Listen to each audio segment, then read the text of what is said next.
Now, I'm no fan of Bob Corker. I think he's deeply right-wing. He votes the wrong way almost every time. He's a Republican senator from Tennessee. But now he's in a beef with Donald Trump. He's right about this one. The only way that he got right is by being less wrong than Donald Trump. So Trump had attacked him. So of course, who doesn't Trump attack? Because apparently during his dust-up with Tillerson, Corker supported Tillerson and said Tillerson is one of the few guys keeping us away from chaos. Trump, of course, with his incredibly thin skin, took that personally and decided that he was going to attack Corker publicly, which is unbelievable. Even if the senator was in an opposing party, it would be unbelievable. In your own party, it is unprecedented.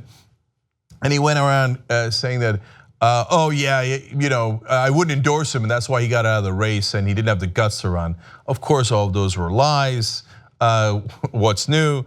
So now, after Corker gave the interview to the New York Times saying he's worried about Trump accidentally starting World War III, and that everybody at the White House is on pins and needles trying to make sure that he doesn't drive off the road every single day, Trump, of course, gets even more angry and he tweets out, "The failing New York Times set little Bob Corker up by recording his conversation, was made to sound a fool, and that's what I'm dealing with."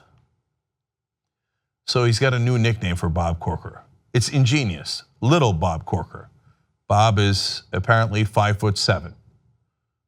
You got him. Boy, that's clever. I should never question your IQ again. If Obama were to say, hey, little Chuck Schumer, you got tricked, you idiot. Biggest scandal in 8 years of his administration, but he would never do that because he's an actual smart person and that has any sense at all. So now, is it true that the New York Times tricked him? Of course not, of course not. Go to Talking Points memo on this. The Times' Jonathan Martin, who conducted the interview, said Tuesday that Corker had 2 aides on the line, also recording, and they made sure after it ended that I was taping too. According to the Times transcript of the interview, Corker noted it at its start, quote, "I understand we're on the record." See, but again, Trump doesn't have the mental capacity to understand anything. So if you're talking to a New York Times reporter, are you on the record? Of course you're on the record. He called them to be on the record. They didn't dupe him, he wasn't tricked, but Trump is too much of a child to understand it. He's like, they got him, man, they were recording it. So, I got you, little Bob. Oh God, mentally challenged. We're gonna talk about that in a second. On Tuesday, the Times published audio of Corker telling Martin, referring to the senator's aides, quote, "I know they're recording it and I hope you are too." Of course. All right, now one little side note here. Don't worry, and that's why we got jokers to the left of me and clowns to the right of me, and I'm stuck in the middle with you. Anyway, so is it gonna hurt their efforts at tax cuts? Now, look, Corker says, I don't know, I'm really concerned about a $1.5 trillion that it would add to the deficit. Maybe if he takes it personally enough, but reality, and he's not running. If he was running again, he'd be like, oh, the donors want it. Oh, yes, sir, absolutely, sir. But Trump is sure that it won't affect the tax cuts because of greed. Anyway, here's what he had to say about that. Are you concerned that the Bob Corker dispute will affect tax reform at all, sir? I don't think so, no. I don't think so at all. I think we're well on our way. The people of this country want tax cuts. They want lower taxes. We're the highest taxed nation in the world.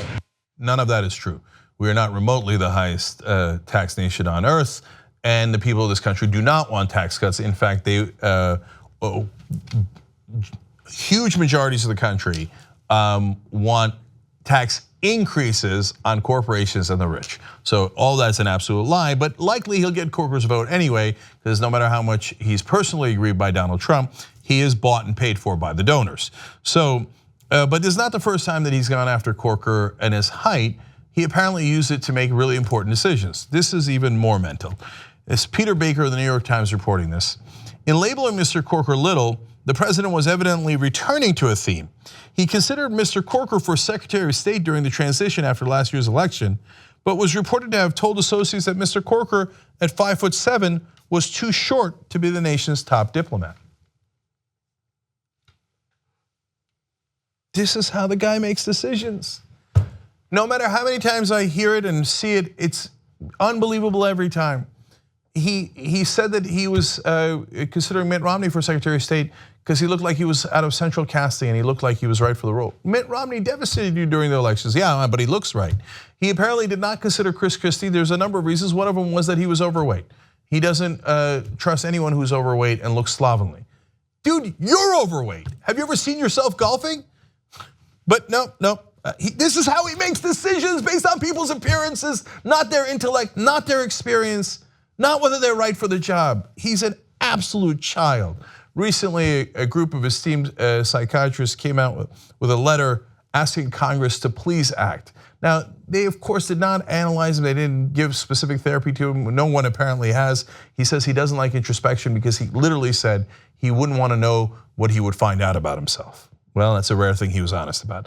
But anyway, they put out this letter saying, it no longer takes a psychiatrist to recognize the alarming patterns of impulsive, reckless, and narcissistic behavior, regardless of diagnosis, that in the person of President Trump put the world at risk. We now find ourselves in a clear and present danger, especially concerning North Korea and the president's command of the US nuclear arsenal.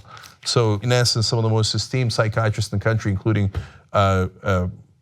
professors and psychiatrists from Yale and other top colleges saying, for God's sake, somebody do something. This guy is obviously not mentally stable. Section 4 of the 25th Amendment reads as such. Whenever the vice president and a majority of either principal officers of the executive departments or of such other body as Congress may by law provide, transmit to the president pro temp of the Senate and the Speaker of the House of Representatives their written declaration that the president is unable to discharge the powers and duties of his office, the vice president shall immediately assume the powers and duties of office as acting president. This guy does not have the mental capacity to be president. I'm sorry to report that this is an issue that I guess I was a little bit wrong about before. I think I voted no on this poll, explaining, hey, this is a bad precedent. We asked you guys in a poll we did earlier, tytnetwork.com/25th, is the president stable enough and should Trump be disqualified from the presidency for mental incompetence? I didn't want this standard being used against people based on whether we just disagreed with them or that they were just because they were unintelligent. Otherwise, Bush should have been taken out of office as well, and the establishment can use that against others. So I voted no, that he should not be disqualified. Well, you guys disagreed with me because 70% of you voted yes. We're going to keep that voting open, and I'm switching my vote. So he does not have the mental capacity to be president of the United States. It is an absolute danger to the world that he has the nuclear arsenal at his disposal. He is a man-child. To go around calling fellow Republican senators little Bob Corker, to not choose them for important posts based on their height, to attack them over and over again with pathological lying, and to sink to this level when you're the president of the United States. Are you really, even if you're a Republican, even if you're a deep right winger, you're really confident about the decisions he's going to make on the world stage? That if Kim Jong-un or any other world leader insults him in the wrong way, that he's not going to launch? You're positive? Really? No, you're not. Everybody watching knows that you have no idea what Donald Trump's going to do. You know why? Because Donald Trump doesn't know what he's going to do. It depends on the moment, as Bob Corker explained, from all of his sources inside the Republican caucus and inside the White House. They're all scared to death what he might do minute by minute because he constantly changes his mind. All he cares about is his own ego. He goes down to Puerto Rico, throws towels at people, and then says, they loved me, they were cheering me. Focus on the hurricane and the people who lost their lives in the recovery. No, but it was a great moment for me. I had politicians praising me. Oh, it was terrific. It was crazy how great it was. This guy does not have the capacity to be president.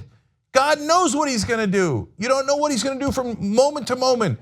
And he has nukes at his disposal. We got to get him out. So, I don't know, vote in the poll, tytnetwork.com/25th. More importantly, if you're inside the White House, you're inside Congress, for God's sake, do something. Bob Corker, you just let everybody know that most of the Republicans actually believe that he's a danger to the world and might accidentally start World War III. Then do something about it. You're a United States senator. You have the power to begin these proceedings. There already exists a bill in the House. Jamie Raskin proposed it. It's already got a couple of dozen sponsors. It's got to have more. Because it isn't about a simple disagreement. It isn't about a person who's not that bright. Otherwise, you'd have to disqualify most of the Republican presidents. But this is something different. It's at a different level. There's something wrong with him. We got to get him out. I know I keep saying it, but look, I'll say one last thing about it. Everybody thinks, oh, it's politics and you guys don't like him and that's why you want to get him and ha ha and he won and you guys are this or you guys are that. And the stock market, by the way, the greed is endless. It just goes up every single day, all right? Because they're like, who cares, danger to the world, blah, blah, blah, blah, blah. I'm gonna get trillions in tax cuts. Okay, I know in your avarice and in your endless greed, you're looking forward to those tax cuts. But we're not kidding, and you're gonna see it, and it's gonna be the thing that I'm most upset that I'm right about. He's gonna do something monstrous. That's who he is. He has no bounds. There is no bottom to the barrel. He has no intellect whatsoever. He's gonna do something monumentally stupid that is gonna hurt the whole planet. I mean, forget the fact that he's already done it on a long-term path with climate change, etc. I'm not talking about that. I'm not talking about regular politics. You are underestimating how stupid he is. You're underestimating what a sociopath he is. He is going to do something that is going to hurt the whole world. It is going to be inarguable. It isn't about politics. You got to get him out. Tick tock, tick tock. Are you kidding me? Mike Pence is actually way more conservative than Donald Trump. Mike Pence is way more competent than Donald Trump. Mike Pence might actually get some conservative ideas passed. I'm telling you, go to Mike Pence. This isn't about politics. This is about this guy who's going to ruin millions of lives. I hope to God I'm wrong, but I'm not. Help us build independent media together. tytnetwork.com/join.